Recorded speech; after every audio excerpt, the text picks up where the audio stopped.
Hello, this is Mark, and I am replaying the 1968 season of the Detroit Tigers. And by the way, that is the season that saw the last 30-game winning pitcher in Major League Baseball. It was Denny McLain. So where I am right now is game number 83, right there in yellow.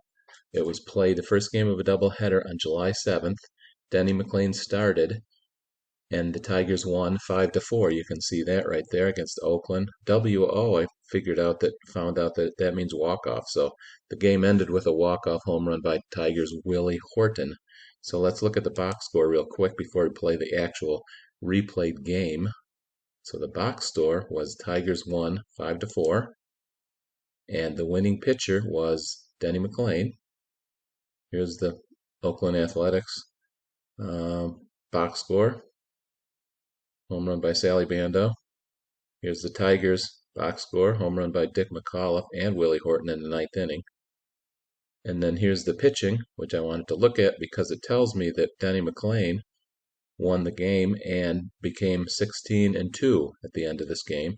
So with that little review of history, let's replay the game and see what I come up with. So I replay games using my program that I wrote.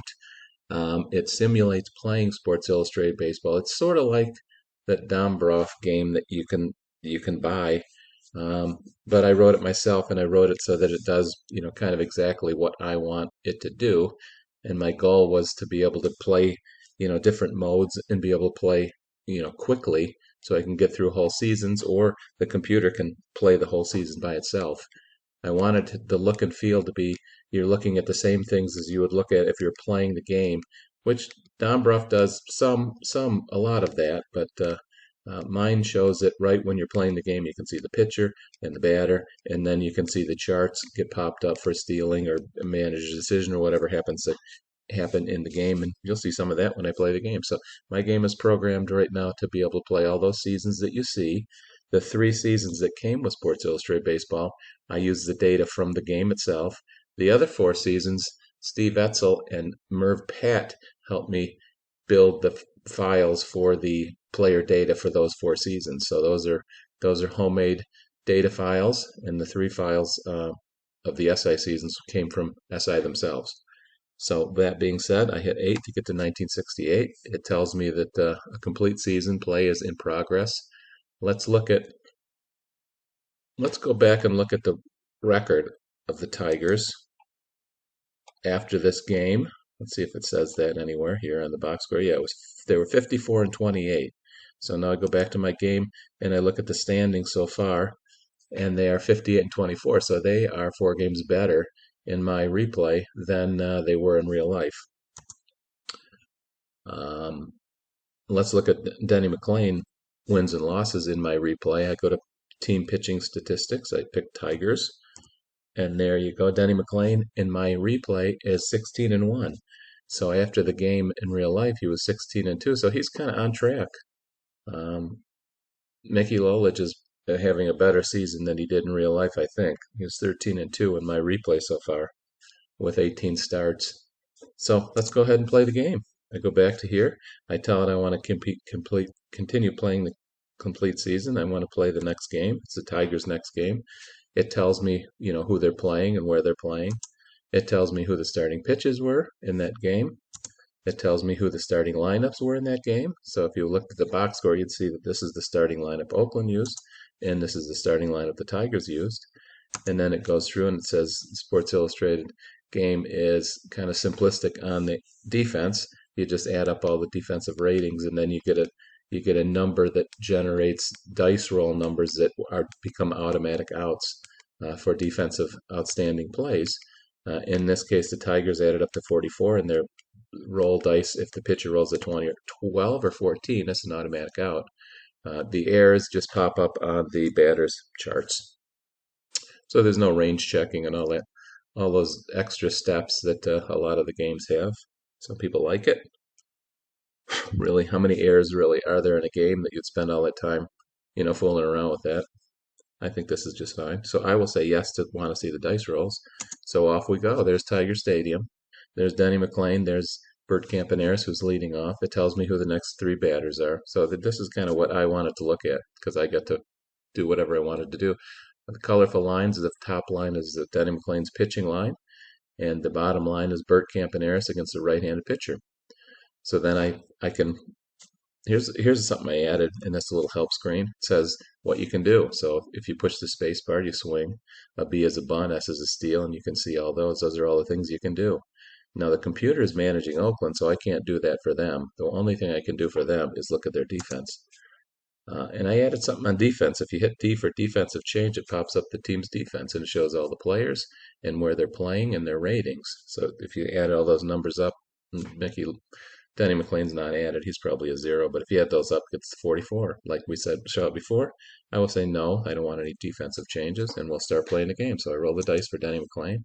28. You can see the white box on the top line. There's where 28 is on his line.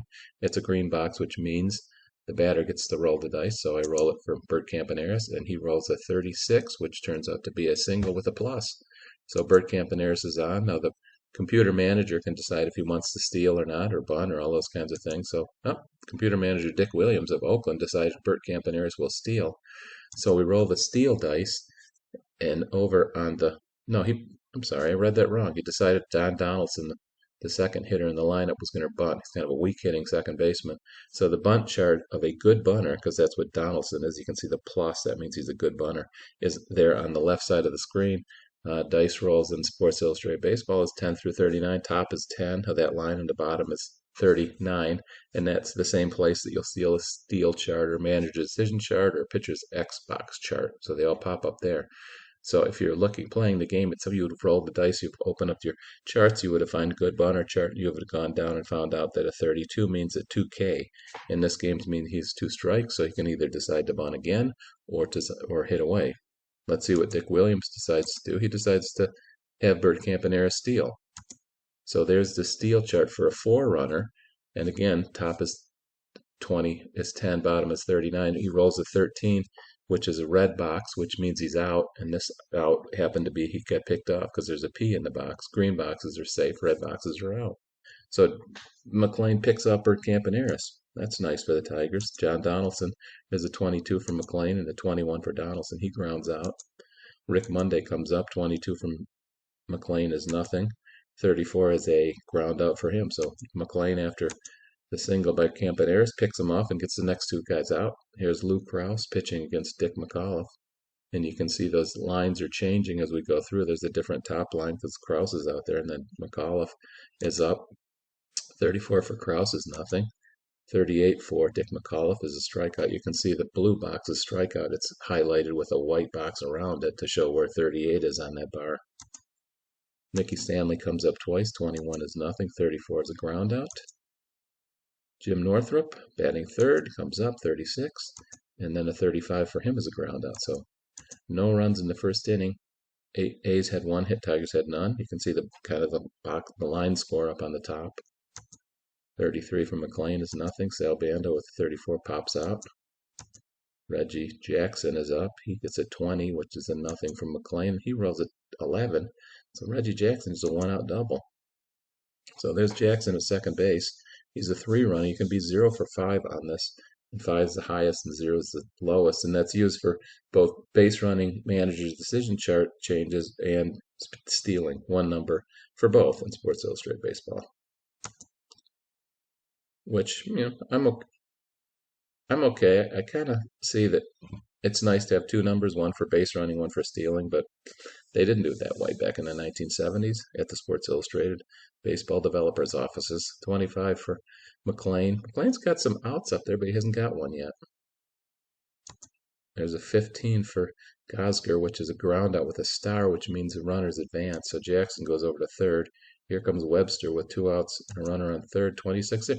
He got one. See the top line, the highlighted the blue box from Denny McLain. If Denny rolls a 26, he strikes out the batter, and the batter doesn't get to roll, so that's the end of the inning.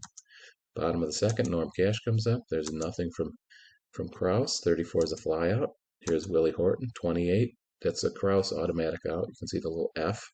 I interpret F to be a pop out because runners can't advance, so that's kind of a short fly out or a pop out to the infielders in my interpretation of Sports Illustrated Baseball. There's 32 from Krause and a 12 for Freehand.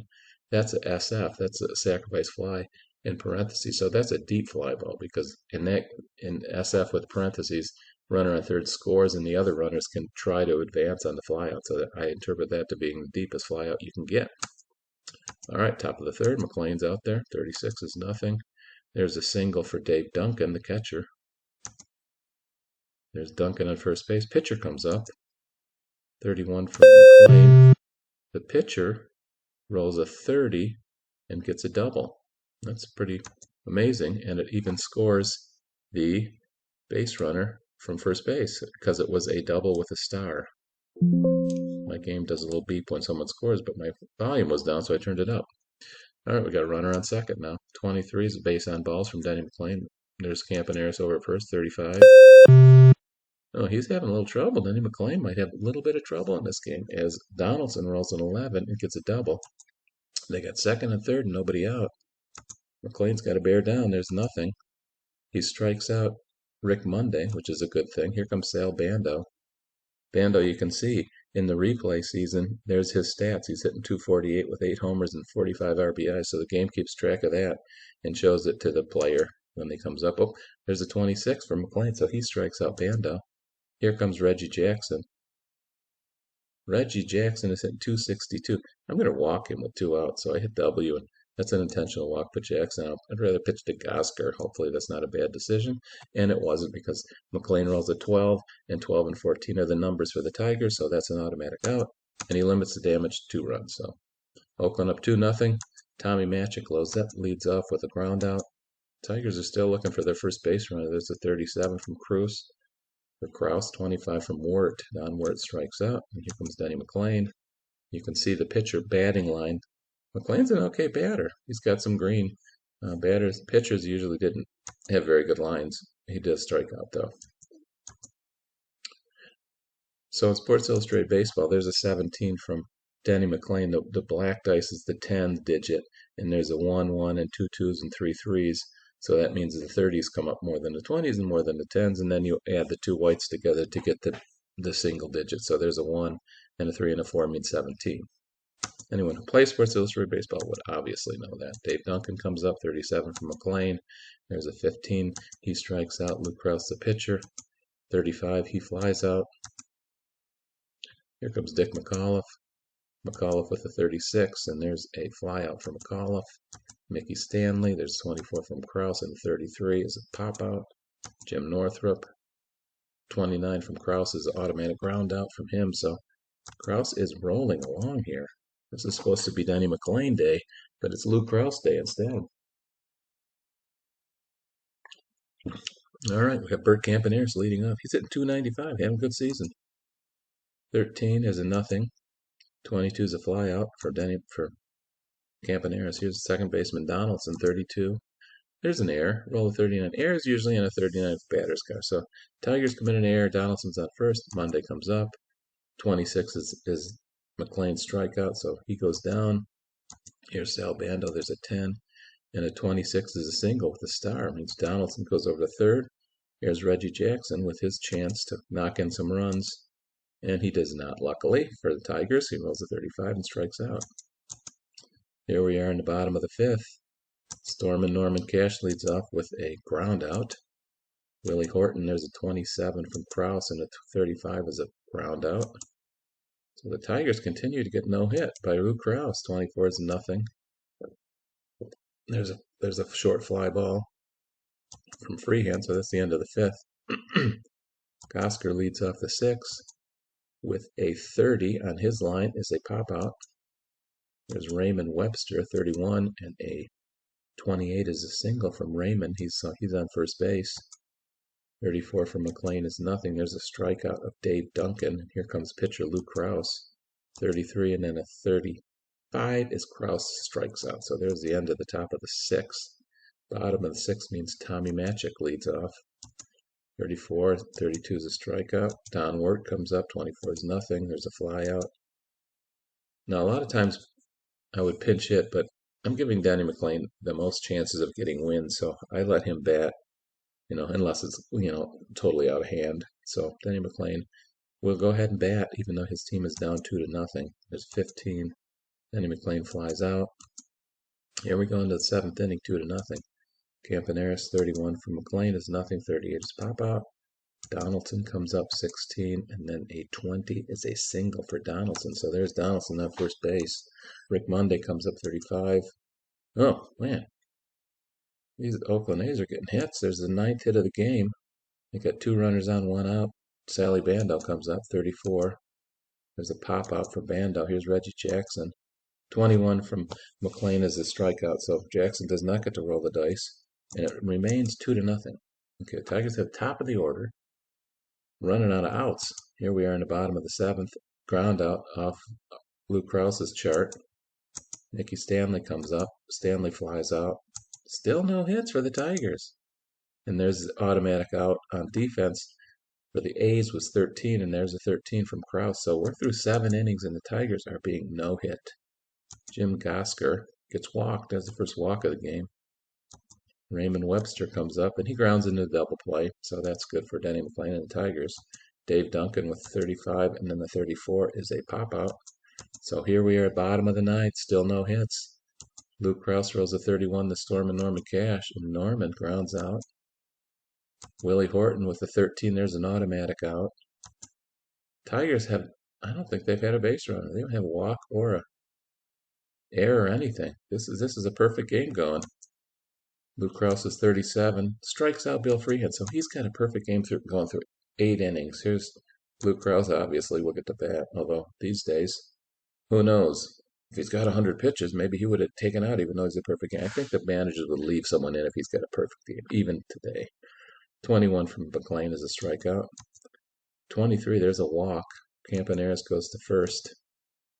Dick Williams decides to have Campy Campaneris steal. He rolls a 33. This time he's safe. You can see the green box down there on the a 4-runner steal of second base chart. Sports Illustrated have different charts for different speeds and also whether you're stealing second, third, or home. So there's Campaneris up at second base. 25, and then a 34 is a ground out for Donaldson. Rick Monday comes up, a 22. All right, here's an interesting thing. He rolled a 26, which is a 1 in parentheses. That means that runners advance 1 base, and the runner on second can decide to try to score or not. And I display here on a manager's decision chart for a 5-runner because that's the one modification I did for my game here is if it was a hit and there's 2 outs, I make the runner 1 faster because my assumption is that he's running on the hit, and so he would be faster than if there was 1 out or 0 outs when he would have to hold and make sure it was a hit. So instead of a 4-runner, you can see I've displayed the manager's decision chart for a 5-runner.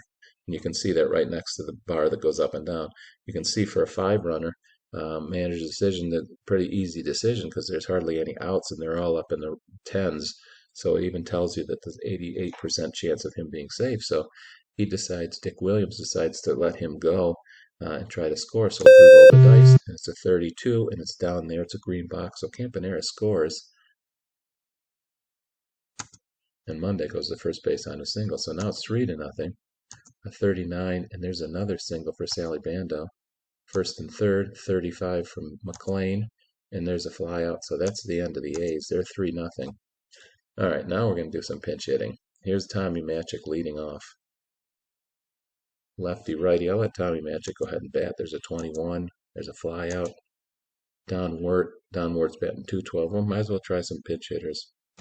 So here's my bench. I show you, what their lines look like against a right-handed pitcher because, when you're playing the game that you would look at this and try to decide who you want to pinch hit. I will pinch hit the Tigers' famous pinch hitter, Gates Brown. He's a left-handed hitter. He's batting 400. Wow. 22 from Krause is nothing. Gates Brown strikes out. God, they're down to the last out. This is unbelievable. I don't think I've ever had a perfect game in when I'm playing. Here's the last chance. We'll go with left-handed batter Eddie Matthews against righty Luke Krause. Krause rolls a 32. 25. There it is. A perfect game thrown by Luke Krause. Who would guess that? What are the odds? There it is. Perfect game. Luke Krause. I think it's a perfect game. We're going to find out if he had any walks. There were no errors by Oakland. Losing pitcher was McLean. There's their line. They just had a couple doubles, a bunch of singles, 3 runs, Campaneris stole a base. Nothing that exciting there. There's the Tigers, nothing. 7 strikeouts by Kraus. 27 at-bats.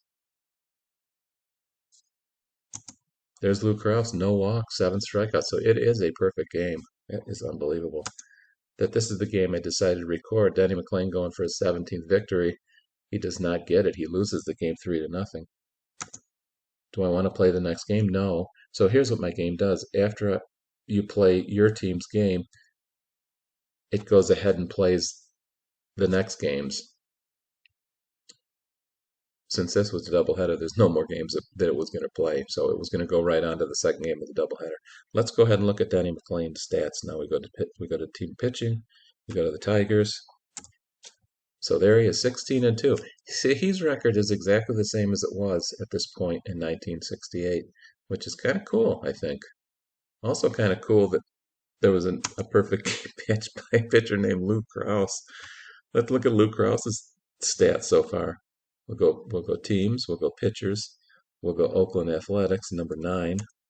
So there's Lou Kraus. Well, wow, Lou Kraus is not too bad. He's started 17 games. He's pitched 7 complete games. He's 11-2 with a 2.55 earned run average, thrown 134 innings. So he's okay. He had a pretty good line. In my game, you can look at the team charts. So let's look at what Oakland Athletics. There's their batting charts, and then I can go to P and I can look at their pitchers charts. So Lou Kraus is there, of course. He's the last line of the starters. So he was a starter and a reliever. In my game, in Sports Illustrated, all the starters can relieve, any of them, but I don't allow that. If there's a starter that only pitched relief like 1 game or 2 games or none games the whole year, I don't let the game use him as a reliever. So the relievers here are the only relievers, and then they're the starters who also relieved. So Lou Kraus was the starter who also relieved. And let's see if there's any other ones. Hunter can't relieve. Odom can't relieve. Nash can't relieve. Chuck Dobson can't relieve. So Lou Kraus is the only starter who can also relieve. Interesting. Okay. So that's it. And that's all I have for you today. Hope you enjoyed it.